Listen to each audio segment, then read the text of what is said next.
We will start with you, Mr. Melendres, and the question is, what improvement do you want to see happen in the ward that you have not been able to get resolved?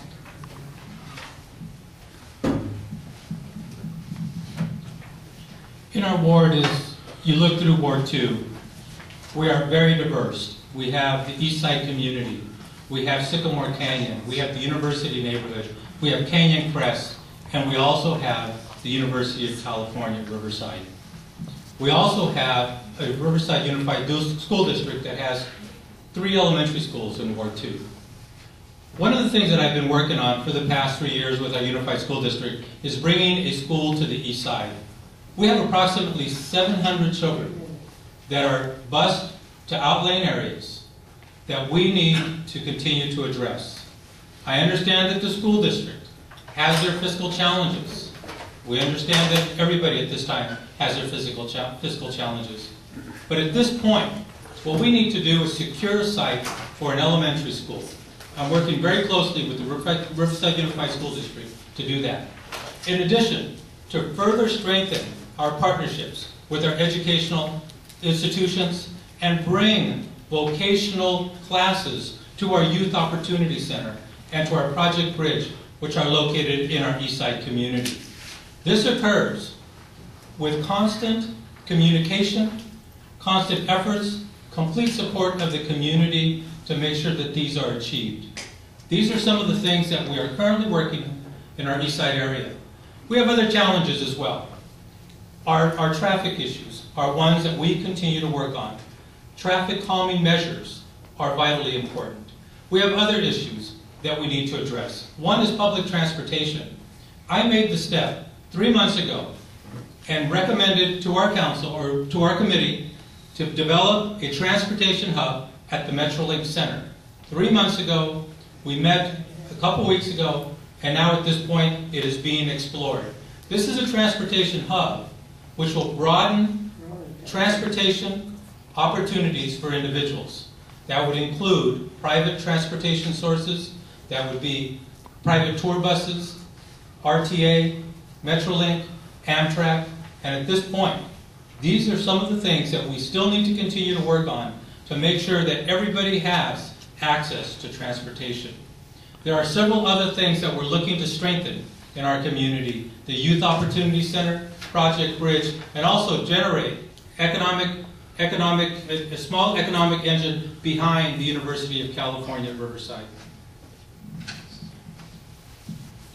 Thank you.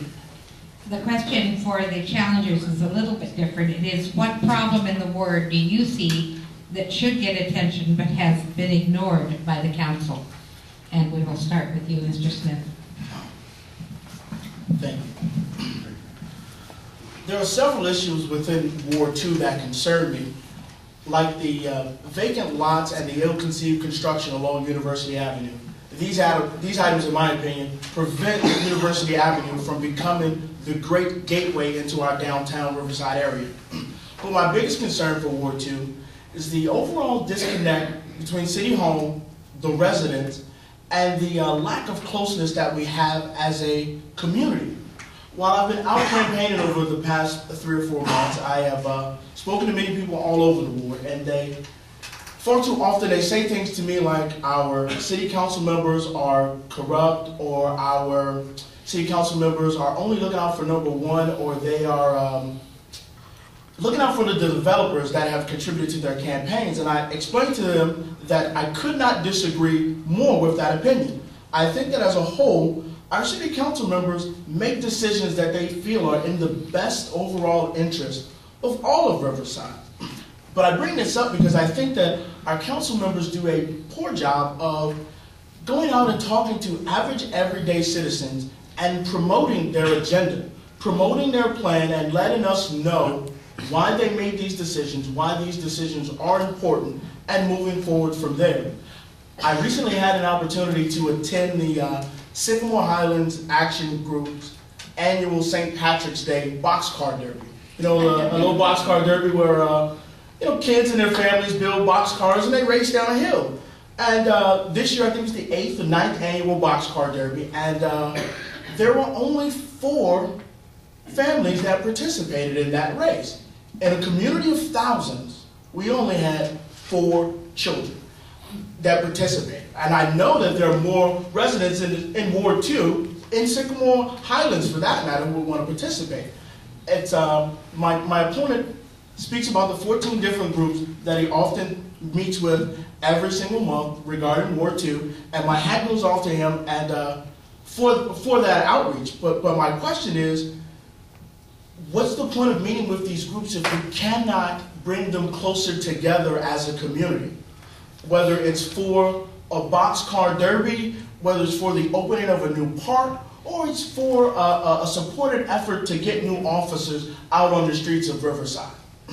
I think that as a city council member, you should use the position to be the lightning rod and the rallying point for the entire community. And if elected, that's what I'll do. I will go out and I will champion the cause of all residents of Ward 2, and I will lead from the front in regards to promoting the policies and speaking with you and your organizations and explaining to you why City Hall is making some of the decisions that we're making. Whether you agree, whether you disagree, I think it's important that you understand exactly the decision-making process. Thank you. Thank you. And Mr. Russell, I'm going to apologize to you for mispronouncing your name at the opening. So I'll get it right now. I got my U in the wrong place. No offense taken.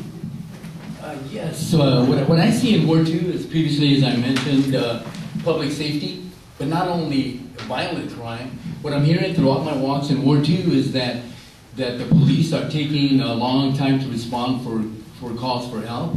And I don't know what's causing that, and the Riverside Police is doing a great job, but I will make sure that they're funded and fully staffed in order for them to respond to calls for help. Another concern of mine in Ward 2 is that while the incumbent has a real good relationship with UCR, that's great. However, what I'm hearing from the residents that live in the surrounding areas is that the students are not being very good neighbors. They're parking in the front of their house, trashing their neighborhood, and carrying on till 4 o'clock in the morning. And lo and behold, nobody's making an attempt to contact UCR and hold them accountable. I will. I'm a problem solver and a decision maker. I will. I serve the residents of Riverside, not UCR.